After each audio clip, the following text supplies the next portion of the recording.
నిజం చెప్పాలంటే మీరు కేవలం మనిషి కాదు. మీ శరీరంలోని ప్రతి కణం వెనుక ఒక విశ్వ చరిత్ర ఉంది. మీ ఎముకలలోని కాల్షియం ఒక పేలిపోయిన నక్షత్రం నుండి వచ్చింది. మీ రక్తంలోని ఐరన్ ఒక సూపర్నోవా నుండి తయారైంది. మీ ఊపిరిలోని ఆక్సిజన్ కూడా ఒక ప్రాచీన నక్షత్రం నుండి వచ్చిందే. ఆశ్చర్యంగా ఉంది కదూ?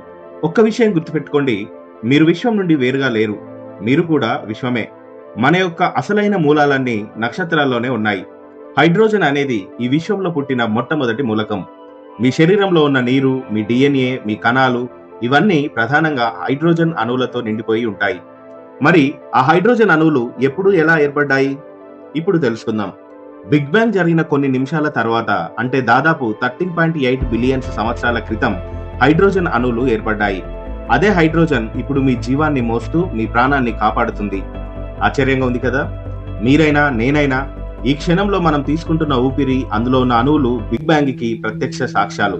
కార్బన్, ఆక్సిజన్, కాల్షియం, ఐరన్ లాంటి భారం ఉన్న మూలకాలు మాత్రం ప్రాచీన మహా నక్షత్రాల నుండే ఏర్పడ్డాయి. వాటి జీవితకాలం ముగిసిన తర్వాత అవి పేలిపోయి నక్షత్ర ధూళి అంతరిక్షమంతా వ్యాపించి మన సూర్యుడు, సౌరమండలం, మన భూమి ఏర్పడిన తర్వాత చివరికి సృష్టించబడింది మానవుడే. నిజం చెప్పాలంటే మనం నక్షత్ర దుమ్ము, ధూళితోనే తయారయ్యాం. అందుకే మన శరీరంలోని ప్రతి అణువులో ఈ విశ్వ చరిత్ర ఉంది.